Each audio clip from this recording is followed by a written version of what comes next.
Hello and welcome. Over the past few months, domestic land prices have continued to find support and have been at a high level for the time of year. Meanwhile, the same cannot be said for prices on the global market.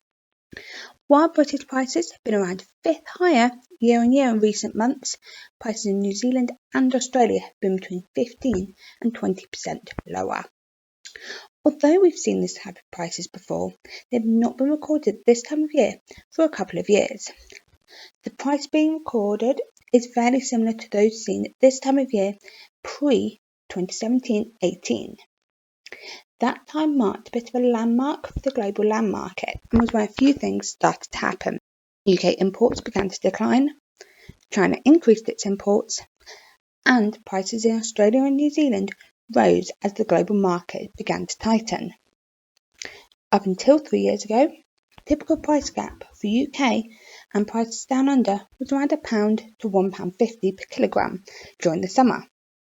In the last 3 years, they've been much closer to each other, but this summer the gap returned to being around £1 again. We have seen in the past when the gap widens like it has, import volumes tend to be attracted towards our market. Demand for sheep meat globally may be under some pressure currently. Again, this could support the idea of an increase in British imports. After several years of sheep meat prices being high in China, farmers there have looked towards cashing in on the new market. Equally, the COVID-19 pandemic has reduced demand in many countries. However, there are some reasons why prices may continue to be supported here in the UK. Sterling has been fluctuating recently, though it's tended to be on the weaker side. Usually, this will see imports reduce and exports increase. We have been competitively priced against our European competitors over the last few months.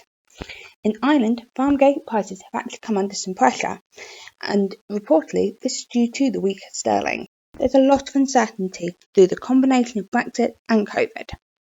What we do know is that New Zealand will have a sheep meat quota of 114,000 tonnes into the UK from the 1st of January 2021, which is significantly more than they've been sending us in recent years.